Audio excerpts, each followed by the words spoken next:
Hi everybody, I'm Bree the Plant Lady, and today we are making progress getting the wave replanted for the summer season. As you can see behind me, Aiden came through with the electric lawnmower and mowed all of that biomass down. Essentially, those were rye and oat. Okay.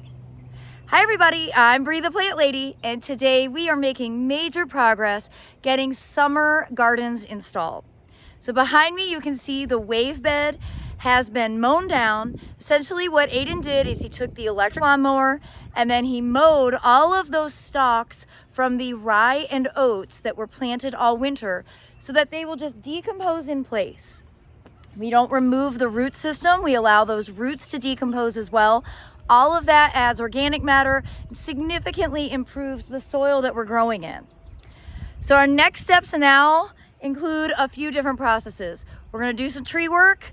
We're going to limb up some of these trees so that this bed remains as sunny as possible. We're then going to do a light seeding of some summer plants.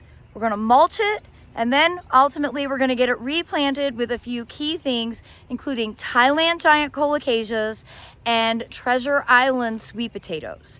So stay tuned for our progress. All right, so Aiden and I have been having a discussion about what to cut off, and you know, some of these trees are awkward. Prunus mumes often do have an awkward habit, but we're wanting to make sure we get more sun, so we're looking at limbing up some of the branches that are going outward, and I think we're gonna take this one off that's over here as well. On that Acer triflorum, we're gonna take the right branch that's going upright, and then a major thing on this Castanopsis, we are going to take it from being kind of a triple stem to a single stem. We're going to leave this one and take off this entire thing, which is precisely why we don't need to be doing this with a handsaw. We have a chainsaw for a reason. We need to do that. Now we have a lot of other tree work that needs to be done, but I've decided that I'm gonna actually have professional arborists come in, kind of deal with the oaks and some of the other trees on the property, because I just can't quite figure out how to make some of these trees look good with proper pruning. And they did a really good job last time. Snell trees, tree experts are amazing. They're local, they're reliable. I just need to call them. That's it. I'm the only block in this process. So we'll do a little tree work today just so that we do it before we do the planting. That way we know that everything we're putting in here will have enough light. And then hopefully by the later part of the summer, I'll get on the Snell calendar and we'll be able to get some other tree work done. Well, you could see we were pretty conservative. This one, which is Castanopsis, looks so much better as single stem.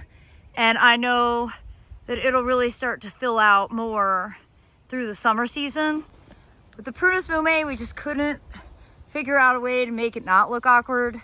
So we didn't do any huge cuts, but we limbed it up enough and took some of the branches that were really reaching out right. There's already a difference in the amount of light here. And same thing with this Acer triflorum. My original plan, was to take out this bottom right side. We decided just instead to limb it up, and I'm pretty happy with how it looks. So the real goal here is to make this, at least sunny enough to successfully grow an herbaceous layer over the summer. And we are going to now get busy seeding, mulching, and then replanting it. All right, we have gone through the seeds. It was not an easy process. And Emily is planting giant mammoth sunflowers through the middle of the bed. She's literally just thumbing the seed in. Aiden is putting two types of squash right along this inside border. So you've got Summer squash and Peter Pan and Ford Hook zucchini. And we were saying we needed to add zucchini because it's like one of my primary things that I eat every single day. And then I am going to be scattering a mix of Cosmo seed also kind of throughout the middle of this border. And we did Cupcakes White, Sensation Mix, and one other white one. So anyhow, we're gonna get the seed sown, and then we're gonna mulch it, and then we're going to do the plantings of the Colocasia and the Treasure Island sweet potatoes.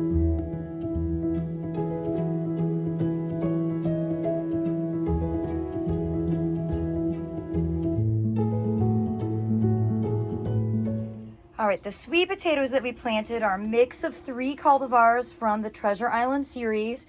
The chartreuse one, which we used all of, is Makatea. The green leaf variety is Tahiti. It's the only one that I can always remember. And then this heart-shaped kind of ace of spades one is Kaukura. So those are the 3 cultivars of sweet potatoes that we put in. And as you can see, kind of did just a random orientation of the sweet potatoes so that all that foliage will mix up, and that's gonna be the essential ground cover. Then we added the sunflowers and the cosmos through the middle to kind of fill in the gaps. And of course, the 2 types of squash along edges that should just germinate right through the mulch and provide harvests. And then we've got the large Thailand giant colocasias, which can get enormous. 2 years ago, I grew these in the front border, and there were leaves that were the width of my Prius. So that's going to be the big tropical element. We have one more of those that's going to go into this front border that we are going to tackle tomorrow. But now the real task is getting everything watered in. Emily's on it. It's very hydrophobic.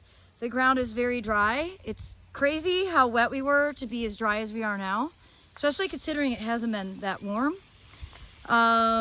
So you can see she's watering there, and it's literally running out the top of the bed. So she's gonna go through and water everything really heavily twice. And then we're gonna spray everything with deer repellent, because sweet potatoes are basically deer candy. And what we've learned is once they're established, it's fine, but getting them established is really tricky. So in addition to the I Must Garden deer repellent that we're going to spray on everything, we are going to put up cattle fence panels to also help deter them from having full access to this front yard buffet. All right, Emily is still watering, and well, hopefully we're gonna get some rain. I found some fertilizer. This is Happy Frog 645. I thought I had Dr. Earth, but I didn't, but good thing I'm a fertilizer stasher and I had some. I like the Happy Frog products a lot. It's just, I usually buy bigger bags than this, but this is gonna be sufficient for this bed, certainly. And I'll go ahead and confess, y'all, we did add about a handful of regular synthetic 10-10-10 to the holes of the Colocasia. And that's just because I know from experience they are such heavy feeders, and they, well, would need to be fertilized basically constantly if we were using organic, which is why I went ahead and used 10-10-10. Now, in addition to getting everything fertilized now, I'm also gonna take this opportunity to do some animal repellent, and I have got mint scented I Must Garden deer to spray, but I'm gonna go ahead and also do the rabbit repellent from I Must Garden because we have both. And I know from experience that once these sweet potatoes are established, browse doesn't really matter, but when they are small like this, if they get eaten, which last year they got eaten the night after we planted them, they won't come back. So it's really important, if you have a lot of animal pressure and you want to grow sweet potatoes, to go ahead and get them sprayed adequately with a proper repellent. What I like about I Must Garden, not only is it inexpensive, it's specific to the different mammals that you are dealing with in your garden. It's also rated food grade safe. At this stage, that wouldn't matter anyway. With these sweet potatoes, they're not going to be harvested realistically until like the middle of November. But I just like to kind of stick with this product. This is actually a North Carolina company, and it's really worked great in all the years that I've been using it. So I highly recommend it. Then of course you can see behind me, we've got the cattle fences staged. So once we get this completely watered and sprayed, I'm gonna go ahead and put those cages around it, and we'll keep them in place probably at least a month until all of these sweet potatoes have really taken root and start growing and covering the ground in a way that we can feel confident that it won't matter if they get nibbled.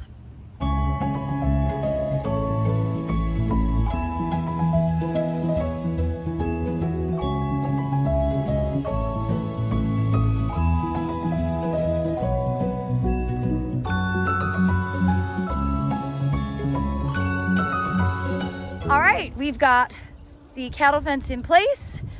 We've got the deer and rabbit spray applied. We've got our fingers crossed. Aiden, of course, after we did all this, was like, why don't we just hook up the motion detector sprinkler? It's because I forgot about it. So we've got a third line of defense that we can always employ, but for at least the next week or so, we're gonna let this ride. Yep. So Emily, how does it feel to have your first summer installation accomplished? Glorious. I am very satisfied. You guys, she's been here almost a month and all she's done is collect seeds. You've done an outstanding job of collecting seeds, also watering, which we were just explaining. She's still going to be doing a lot of watering, but it's going to be more like moving hoses and sprinklers. So that's a graduation, right? From just dragging the hose and watering everything by hand. Well, we certainly look forward to sharing updates with all of you as the summer wave bed grows out.